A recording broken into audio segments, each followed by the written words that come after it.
उत्तराखंड में पूर्ण लॉकडाउन लगाने की तैयारी। पीएम मोदी ने सीएम तीरथ सिंह रावत से की बातचीत। राज्य में कोरोना संक्रमण की स्थिति की ली जानकारी। उत्तराखंड सरकार की मदद करने के लिए डीआरडीओ ने बढ़ाया हाथ। ऋषिकेश और हल्द्वानी में बनेंगे ऑक्सीजन बेड वाले अस्पताल। 1400 बेड के अस्पतालों की योजना। उत्तराखंड में बढ़ते कोरोना मामलों को लेकर हो सकता है बड़ा फैसला। जल्द ही सेना संभाल सकती है मोर्चा। कैबिनेट मंत्री ने शनिवार को राज्यपाल से की थी चर्चा। विवाद में पूर्व बीडीसी को मारी गोली। फायर मिस होने से बाल बाल बचे विधायक राजकुमार ठकुराल। सीसीटीवी के आधार पर आरोपियों की हुई पहचान। रुड़की में भीम आर्मी के 2 गुट आए आमने सामने। मौके पर मौजूद पुलिस ने लाठियां चलाकर किया तितर बितर। सोशल मीडिया पर वीडियो वायरल। उत्तराखंड में मौसम ने एक बार फिर से बदली करवट। पिछले 2 दिनों से हो रही है हल्की बारिश के बाद अचानक हुई ओलावृष्टि। जनजीवन हुआ अस्त व्यस्त। आप देख रहे हैं के न्यूज, खबरों का सारथी। खबरों की शुरुआत करते हैं। उत्तराखंड में कोरोना वायरस संक्रमण के लगातार बढ़ रहे मामलों के बीच प्रधानमंत्री नरेंद्र मोदी ने रविवार को मुख्यमंत्री तीरथ सिंह रावत से बात कर प्रदेश में महामारी की स्थिति का जायजा लिया। इसी बीच आपको बड़ी खबर बता देते हैं। पीएम मोदी ने सीएम तीरथ सिंह रावत से बातचीत की है। राज्य में कोरोना संक्रमण की स्थिति की ली जानकारी। सीएम तीरथ ने खुद सोशल मीडिया पर दी जानकारी। उत्तराखंड में पूर्ण लॉकडाउन लगाने की तैयारी। पीएम मोदी ने सीएम तीरथ सिंह रावत से की बात। राज्य में कोरोना संक्रमण की स्थिति की ली जानकारी। साथ ही साथ लगातार आपको तीरथ सिंह रावत का ट्वीट भी दिखा रहे हैं जिस पर उन्होंने जानकारी दी है। उत्तराखंड में पूर्ण लॉकडाउन लगाने की तैयारी। राज्य को हर संभव मदद देने का भरोसा दिलाया प्रधानमंत्री ने। मुख्यमंत्री रावत ने सोशल मीडिया के जरिए बताया है कि प्रधानमंत्री मोदी ने उनसे प्रदेश में कोविड-19 की स्थिति के बारे में जानकारी ली है। मैंने माननीय प्रधानमंत्री को वर्तमान स्थिति से अवगत कराया। सीएम तीरथ सिंह रावत का ये कहना है। प्रधानमंत्री ने उत्तराखंड को हर संभव मदद देने का भरोसा दिलाया है। मुख्यमंत्री ने इसके लिए प्रधानमंत्री मोदी का आभार भी व्यक्त किया। उत्तराखंड में कोरोना वायरस संबंधी पिछले कई दिनों से गंभीर मामले बने हुए हैं और यहां मरीजों की दैनिक संख्या की यदि हम बात करें तो 7,000 से लेकर 9,000 तक की संख्या दर्ज की जा रही है। प्रदेश में शनिवार को 8,390 मरीजों में संक्रमण की पुष्टि की गई, जबकि 118 लोगों की महामारी से मौत हो गई थी। और इसके बाद अगली खबर देहरादून से है, जहां मुख्यमंत्री तीरथ सिंह रावत ने प्लाज्मा दान करने की अपील की है। सीएम ने अपील कर कहा है कि कोविड-19 संक्रमण से स्वस्थ हो चुके लोग अपना रक्त प्लाज्मा अवश्य दान करें। चिकित्सकों के अनुसार 18 से 60 आयु वर्ग का कोई भी व्यक्ति प्लाज्मा दान कर सकता है। कोरोना संक्रमण पर नियंत्रण के लिए राज्य सरकार हर संभव प्रयास कर रही है ताकि दूसरों की जान बचाई जा सके। खास बात यह है कि प्लाज्मा दान करने से स्वास्थ्य पर कोई भी दुष्प्रभाव नहीं पड़ता है।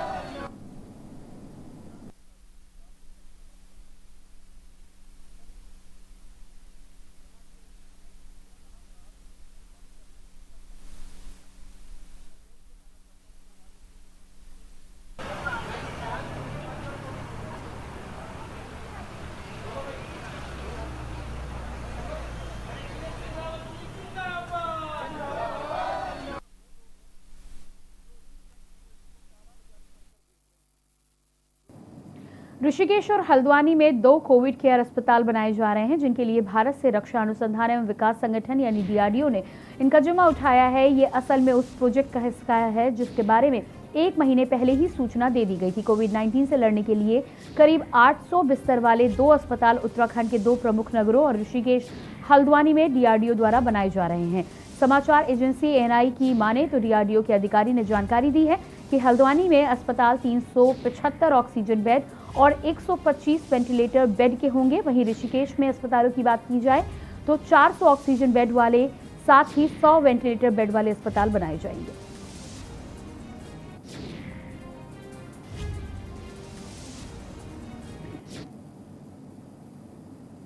टीकाकरण में भी उत्तराखंड में प्रभावशाली लोगों का दबदबा देखने को मिल रहा है। पूरे उत्तराखंड में 18 से 44 साल की उम्र के लोग बेसब्री से वैक्सीनेशन का इंतजार कर रहे हैं। उत्तराखंड में शनिवार शाम को कोविशील्ड वैक्सीन की 1 लाख डोज मिली है। अब जाकर हेल्थ डिपार्टमेंट 10 मई यानी सोमवार से राज्य में 18 से 44 साल के लोगों का वैक्सीनेशन अभियान की शुरुआत करने जा रहा है। लेकिन खानपुर से बीजेपी के विवादास्पद विधायक कुंवर प्रणव चैंपियन के 25 साल के बेटे कुंवर दिव्य प्रताप सिंह को वैक्सीन 5 दिन पहले ही 5 मई को लगाई जा चुकी है।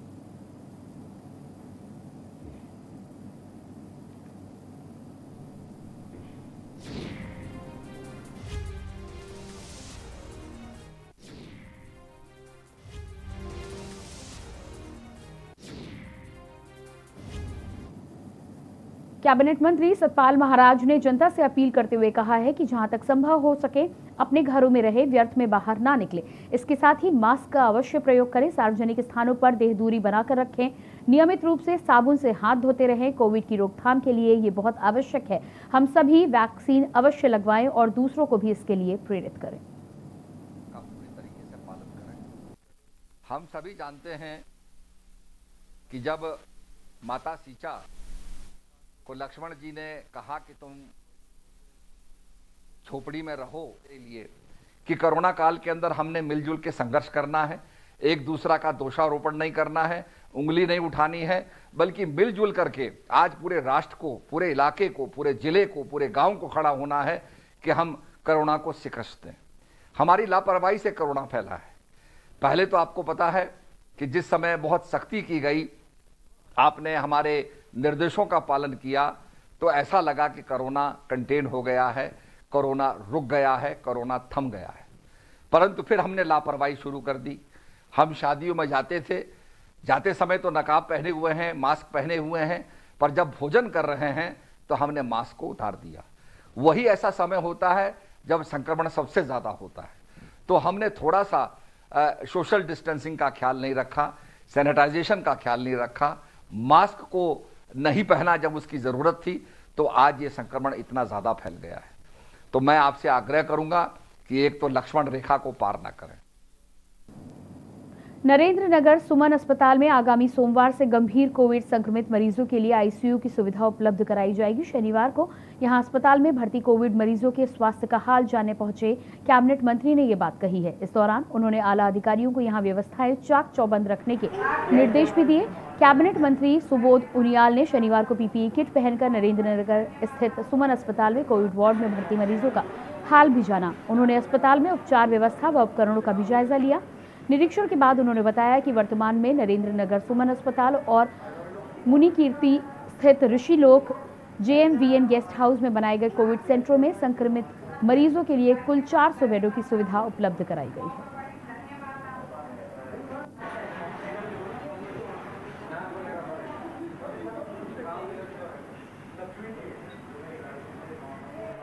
निश्चित रूप से कल जिस तरह 10,000 की संख्या हुई, ये बहुत चिंता की बात है, क्योंकि शुरुआत में कर्फ्यू लगाने के बाद लगातार जिस तरह केस बढ़ रहे थे 1,000, 2,000, 3,000, 4,000, 5,000, 6,000, और कर्फ्यू का ये शुरुआती जो दिखाई दिया दौर में कि उसके बाद 5,000 में आके स्टेबल हो गए थे। लेकिन पिछले 4 दिनों से जिस तरह लगातार संख्या बढ़ती गई, 6,000, फिर 7,000, फिर 8,000 और अब कल जो है 9,600 केसेज आए, ये चिंता की बात है। और मैंने कर्फ्यू में केवल सरकार के प्रयासों से हम इस जंग को नहीं जीत सकते। जब तक जनता में जागरूकता नहीं आएगी, बिना जन सहभागिता के कोविड के खिलाफ जीत नहीं हो सकती। और बुलेटिन में फिलहाल वक्त हो जाए छोटे से ब्रेक का, जल्द हाजिर होते हैं।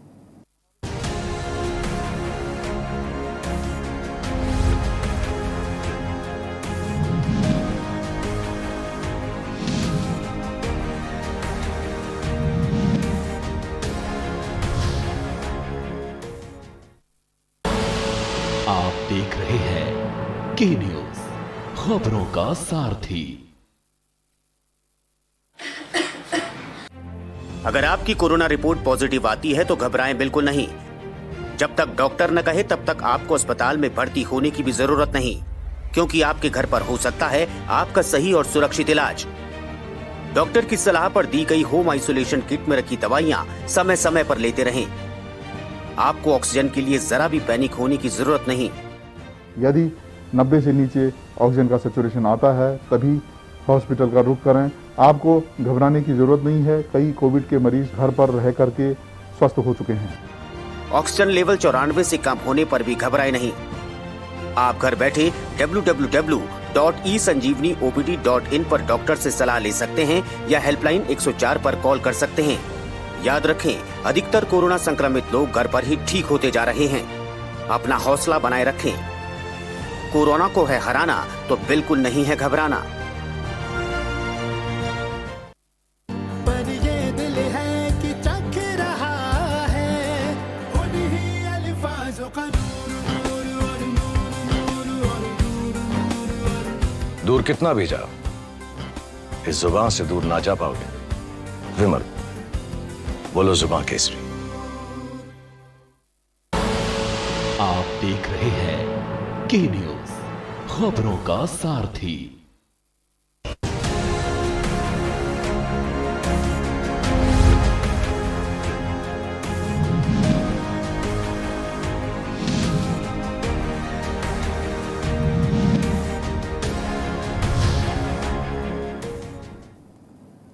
ब्रेक के बाद बात करेंगे अगली खबर की। मुख्यमंत्री तीरथ सिंह रावत के निर्देश पर 18 से 44 आयु वर्ग के नागरिकों के लिए राज्य में 10 मई से टीकाकरण का कार्य आरंभ किया जा रहा है। उत्तराखंड में 18 से 44 आयु वर्ग के लोगों के लिए टीकाकरण के लिए राज्य सरकार द्वारा कोविड वैक्सीन का क्रय किया जा रहा है और कोविड-19 वैक्सीन की निर्माता कंपनी द्वारा कोविड वैक्सीन की आंशिक आपूर्ति कर दी गई है। सचिव स्वास्थ्य अमित नेगी ने वैक्सीन प्राप्त होने की जानकारी देते हुए ये बताया कि 8 मई को कोविशील्ड वैक्सीन की 1 lakh dose Dehradun jolly grant airport पर पहुंच चुकी है, जहां से उसे प्राप्त कर राज्य के औषधि भंडार केंद्र चंदन नगर के कोल्ड स्टोरेज में रखा गया है और सभी जनपदों को इसकी आपूर्ति की जा रही है। रजिस्ट्रेशन कराने वाले लाभार्थियों को टीकाकरण कराने से पूर्व ऑनलाइन अपॉइंटमेंट लेना अनिवार्य है।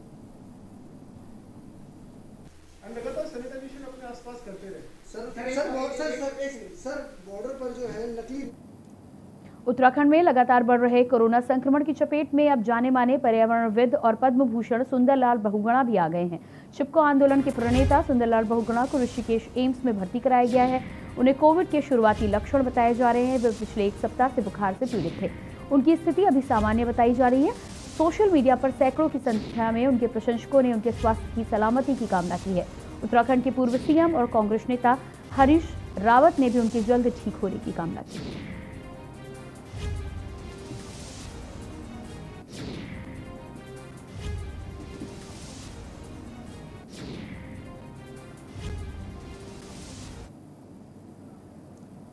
देश में कोरोना की दूसरी लहर ने हाहाकार मचा रखा है। उत्तराखंड में भी कोरोना से रोजाना सैकड़ों की संख्या में लोगों की मौत हो रही है। कोरोना से बचाव के लिए मास्क का प्रयोग बेहद जरूरी है। बाजार में तरह तरह के मास्क उपलब्ध हैं। कोरोना से बचाव के लिए किस तरह का मास्क पहनना चाहिए और किस तरह पहनना चाहिए, ये जानने के लिए हमारे संवाददाता ने हयात हॉस्पिटल के डॉक्टर मोहम्मद शहजाद से खास बातचीत की। आपको सुनाते हैं। के मामले लगातार उत्तराखंड में बढ़ते ही जा रहे हैं। सैकड़ों की संख्या में मौतें भी हो रही हैं। सरकार ने कोरोना से बचाव के लिए नई गाइडलाइंस भी जारी कर दी है। सोशल डिस्टेंस का पालन करें, मास्क का प्रयोग करें। कोरोना से बचाव के क्या क्या तरीके हैं, किस प्रकार फैलता है, इससे हम चर्चा करेंगे हयात हॉस्पिटल के डॉक्टर मोहम्मद शहजाद से। डॉक्टर साहब, कोरोना जैसे तेजी के साथ फैल रहा है, इससे बचाव के क्या क्या तरीके हैं? देखिए, कोरोना एक बहुत बड़ी महामारी बन गई है, ये सभी जानते हैं, और बहुत तेज़ी से फैल रहा है। फैलने का इसका कारण ये है कि ये जैसे WHO ने भी बताया कि अभी एयरबॉर्न भी हो गया है, एयर से भी फैलने लगा है। तो उसमें हमें ये चाहिए कि हम अपने जो पैरामीटर्स हैं, जैसे कि सोशल डिस्टेंसिंग, सैनिटाइजेशन और प्रॉपर मास्क का पहनना, तो यही चीज़ें हमें इससे बचा सकती हैं। जितना भी हम दूरी बनाएंगे या मास्क अच्छी तरह से लगाएंगे या हम सैनिटाइज बार बार हाथों को करेंगे, यही एक समाधान है इस बीमारी से बचने का, और कोई नहीं है अभी तक। और बचाव ही सबसे अच्छी चीज़ है। डॉक्टर साहब, जैसे मास्क इसका सबसे बचाव का तरीका बताया गया मास्क, लेकिन मार्केट में तरह तरह के मास्क आ रहे हैं, तो किस प्रकार का मास्क पहनना चाहिए और क्या क्या इसके लिए सुविधा है? देखिए, मेडिकल में अगर हम देखते हैं, जो WHO भी कहता है और सभी मेडिकल प्रोफेशनल भी कहते हैं, तो हमें जो घर में यूज़ मतलब बनाए हुए मास्क हैं, वो इतने हम प्रोटेक्शन नहीं दे पाएंगे। हालांकि वो भी एक तरीका है बचने का, लेकिन इतना प्रोटेक्शन नहीं दे पाएंगे जितना कि सर्जिकल मास्क का यूज़ करना चाहिए आदमी को, और N95 मास्क जो हमारे मार्केट में है उनका यूज़ करना चाहिए। मास्क को सही से पहनना बहुत ज़रूरी होता है। अगर हमने मास्क पहना है, कुछ लोगों ने नाक के नीचे मास्क पहन लिया, कुछ लोगों ने गर्दन के यहाँ लगा लिया मास्क, ये कोई तरीका नहीं होता। ठीक है, मास्क कम से कम 2 मास्क पहने, सर्जिकल मास्क पहने और मास्क को प्रॉपर पहने।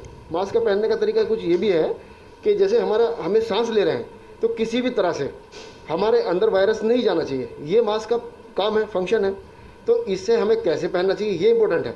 तो इम्पोर्टेंट में ये आ जाता है कि मास्क को आप ऐसे पहने कि यहाँ से टाइट रहे, बिल्कुल एयर यहाँ से अंदर ना जाए, क्योंकि हम गैस के साथ जो एयर इनहेल करते हैं उसमें ही वायरस जाता है, तो हमें उसको अंदर जाने से बचाना है ताकि ये एयर फिल्टर होके जाए मास्क से। तो इसलिए हम सर्जिकल कम से कम 2 मास्क पहने चाहिए, ट्रिपल लेयर के 2 मास्क, जैसे कि मैंने अभी पहना है। मैंने ये N95 पहना है, इसके नीचे एक और सर्जिकल पहना है, उसके नीचे एक और पहना है। इसमें 3 लेयर होती हैं, तो पहले वो इससे फिल्टर होके जाएगी, और वो भी अगर मैंने यहाँ पर यहाँ से पहना है, यहाँ से सब फिटिंग बढ़िया होनी चाहिए। मास्क की जो फिटिंग है जितनी अच्छी होगी उतना आप ज़्यादा प्रोटेक्ट फील करेंगे अपना आप को, और यही एक तरीका है इससे बचने का। ठीक है, गैदरिंग में ना जाएँ, सोशल डिस्टेंसिंग बना के रखें, ट्रिपल लेयर मास्क पहने, कम से कम 2 मास्क पहने। सर्जिकल मास्क बहुत महंगा नहीं है, अपने प्रोटेक्शन के लिए इसे पहने। कुछ लोग हल्के मास्क पहन के घूमते हैं, तो वो लोग अपने आप को प्रोटेक्टेड ना समझें, सही से पहने। अगर वैसे भी मास्क आपको पहने तो कम से कम 3 मास्क पहने, या आप जैसे कोई कपड़ा बांध लिया उसकी 3 से 4 लेयर आपके होनी चाहिए ताकि इतनी एयर फिल्टर होके जाए। कोरोना संकट के समय नैनीताल आरएसएस जरूरतमंद मरीजों की मदद कर रहा है। कोरोना संकट के स्वयं सेवक संघ एक मिसाल बनकर उभर रहे हैं। नैनीताल के राष्ट्रीय स्वयं सेवक संघ के स्वयं सेवकों ने प्लाज्मा डोनर हेल्पलाइन कोरोना मरीजों एवं परिवारों को होम आइसोलेशन में भोजन, दवाई, अन्य आवश्यकता की वस्तुओं को पहुंचाने के लिए हेल्पलाइन एवं मेडिकल हेल्पलाइन व फोन पर निःशुल्क चिकित्सीय परामर्श सेवा भी शुरू की है, जिसमें घर बैठे कोरोना के संक्रमित मरीज सहित अन्य मरीजों को एलोपैथिक, आयुर्वेदिक और होम्योपैथिक चिकित्सकों के पैनल से बीमारी के बारे में चिकित्सकीय परामर्श दिया जा रहा है। इसके साथ ही कोरोना संक्रमितों को प्लाज्मा की जरूरत पड़ने पर डोनर की उपलब्धता के प्रयास भी किए जा रहे हैं। वहीं बीमारी के कारण भोजन में असमर्थ परिवारों को अपने घर पर भोजन बनाकर भोजन पहुंचाने का कार्य भी किया जा रहा है। साथ ही दवा इत्यादि आवश्यक सामग्री भी जरूरत पड़ने पर व्यवस्था कर जरूरतमंदों तक पहुंचाई जा रही है।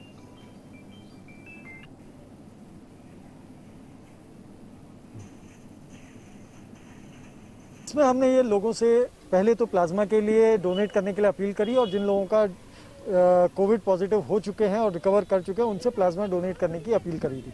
और उन लोगों से जो पॉजिटिव हो चुके थे और रिकवर कर चुके उनसे संपर्क करके अभी तक तकरीबन 8 लोगों को हम प्लाज्मा डोनेट करने के लिए मोटिवेट कर चुके हैं, और उनके माध्यम से प्लाज्मा डोनेट हो चुका है और लोग रिकवर कर चुके हैं प्रभु कृपा से। दूसरा प्रयास संघ ने ये किया कि जो कोरोना पॉजिटिव आए हैं नैनीताल नगर में और वो अपना अगर भोजन घर में नहीं बना पा रहे हैं या अकेले रह रहे हैं, तो ऐसे लोगों के लिए भी संघ ने भोजन के पैकेट्स उनके घर में पहुंचाने का कार्य शुरू किया है। और फिलहाल वक्त तो चला एक छोटे से ब्रेक का, जल्द वापस लौटते हैं।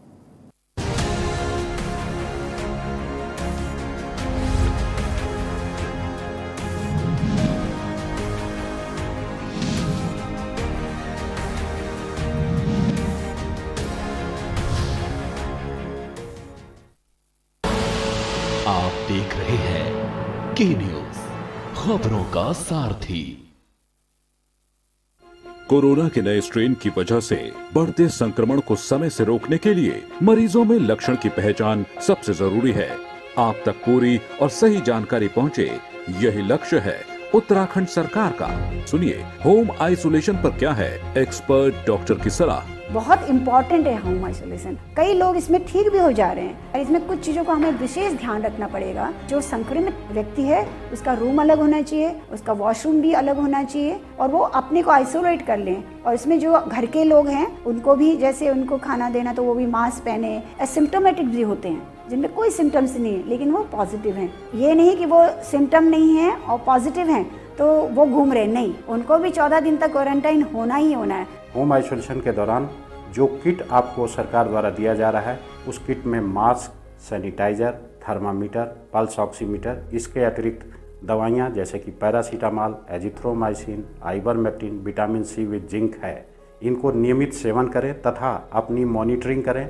उत्तराखंड सरकार टेलीमेडिसिन और ऑनलाइन उपचार को अपनी प्राथमिकताओं में शामिल कर जनता को स्वास्थ्य सुविधाएं पहुंचा रही है। यदि आपका ऑक्सीजन लेवल 95 से कम आता है तो ई संजीवनी के माध्यम से हमारे विशेषज्ञ चिकित्सकों से परामर्श ले सकते हैं। आप सबको डरने की जरूरत नहीं है। हम सभी डॉक्टर, सारे स्पेशलिस्ट अपने हॉस्पिटलों के साथ आपके लिए तैयार हैं। आपने सिर्फ अपने कुछ लक्षणों को पहचानना है। यदि आपको बुखार होता है और जो कि 100 और 101 से 3 दिन में भी नीचे नहीं आ रहा है, आपको साथ में खांसी होनी शुरू हो रही है, तो आप तुरंत अपनी जांच कराइए। हमारे पास ऑक्सीजन बेड और दवाइयाँ पूरी मात्रा में हैं। जब ज़रूरत हो तो आप 104 हेल्पलाइन में कॉल करके भी हमसे संपर्क कर सकते हैं। और अब सलाह कोरोना वैक्सीनेशन से जुड़ी है, ध्यान से सुनिए। सभी लोग जितनी जल्दी हो सके अपने को वैक्सीन लगवाएं। वैक्सीन लगाने से फ़ायदा ये है कि आपको यदि कोविड हो भी रहा है तो उसका जो संक्रमण होगा बहुत हल्का होगा। वैक्सीन लग भी जाए उसके बावजूद भी आपको मास्क को अच्छी तरह पहनना, नाक और मुंह कवर करते हुए, और 2 गज की दूरी बनाए रखें, भीड़ वाली जगह में ना रहें और साथ में अपने हाथों को नियमित ढंग से धोते रहें।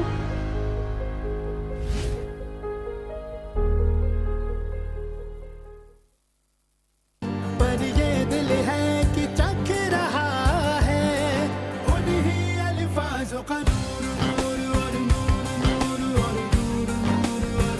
दूर कितना भी जाओ, इस जुबान से दूर ना जा पाओगे।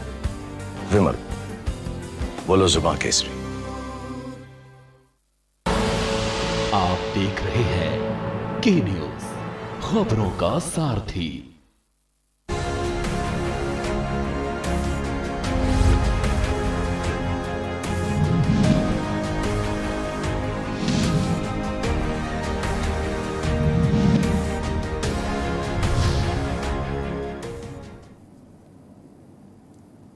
ब्रेक के बाद आपको सीधे लिए चलते हैं गोरखपुर, जहां पर CM Yogi Adityanath Covid command centre का निरीक्षण कर रहे हैं।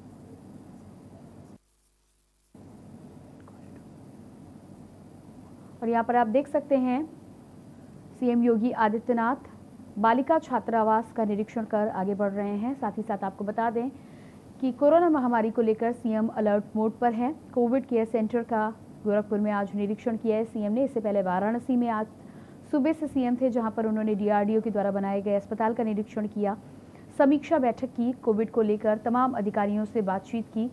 जिस तरह से लगातार उत्तर प्रदेश में कोरोना से जुड़े केसेस बढ़ रहे थे, ऐसे में उत्तर प्रदेश के CM Yogi Adityanath active mode पर हैं, तमाम स्थितियों का खुद ही जायजा ले रहे हैं।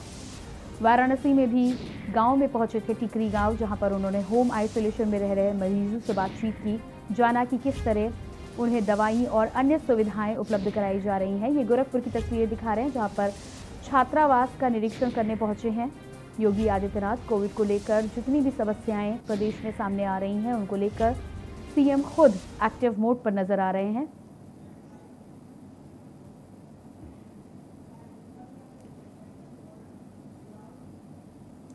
और इसके बाद बात करते हैं अगली खबर की। कोरोना संक्रमण के चलते रुड़की के ब्लड बैंक में भी अब ब्लड की कमी नजर आने लगी है।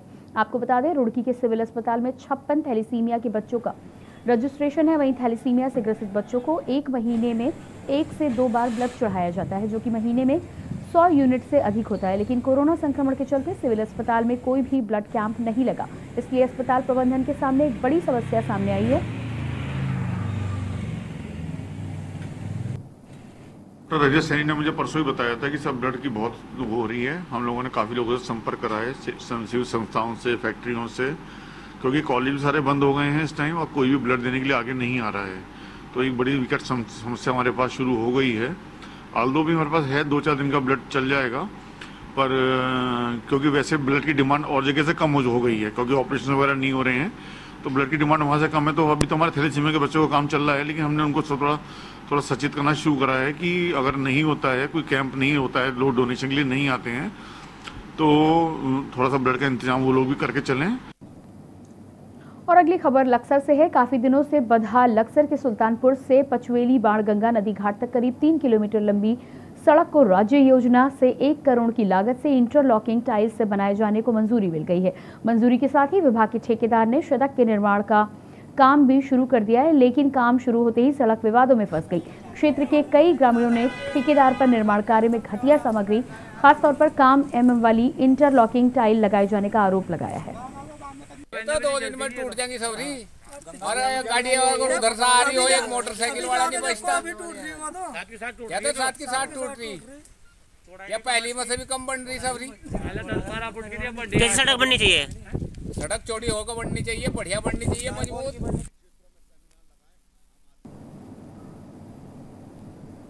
तो 2 दिन में टूट जाएंगी।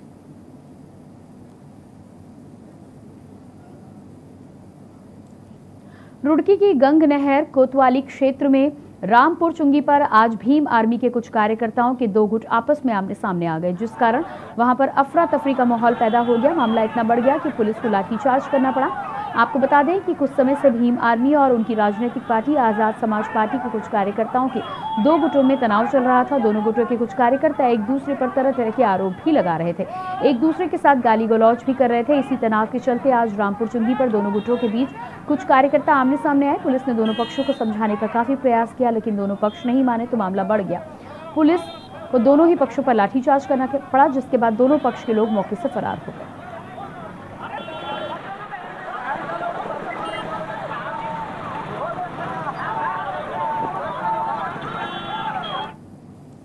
और अगली खबर उत्तरकाशी से है। उत्तरकाशी के सामुदायिक स्वास्थ्य केंद्र बड़कोट, जहां अस्पताल में अल्ट्रासाउंड की सुविधा न होने से गर्भवती महिलाओं को अधिकांश देहरादून रेफर कर दिया जाता है, जिसमें से कुछ महिलाएं आधे रास्ते में ही दम तोड़ दे रही हैं। भले ही सरकार की तरफ से स्वास्थ्य व्यवस्थाओं के सुधारने की बात बार बार की जाती हो, यमुना घाटी की ये कोई नई मांग नहीं है। समय समय पर यहाँ के जनप्रतिनिधियों को यहाँ के लोगों ने कई बार अवगत कराया है। आखिर कब तक ये देखना होगा सामुदायिक स्वास्थ्य केंद्र में अल्ट्रासाउंड की मशीन लग पाएगी। इलाके में महिलाओं को बड़ी दिक्कत होती है। दूर दराज से महिलाएं आती हैं, जब तक बड़कोट आती हैं, जब तक देहरादून पहुंचते हैं, तब तक मतलब मृत्यु हो जाती है रास्ते में। मेरा सरकार से और जितने भी पदाधिकारी हैं सभी से रिक्वेस्ट है कि मतलब आगे ये बात रखें और यहाँ पर सुविधाएं सारी सुविधाएं उपलब्ध करवाएं। और इसी के साथ ही फिलहाल इस बुलेटिन में इतना ही। बाकी खबरों के लिए देखते रहिए के न्यूज़ इंडिया। नमस्कार।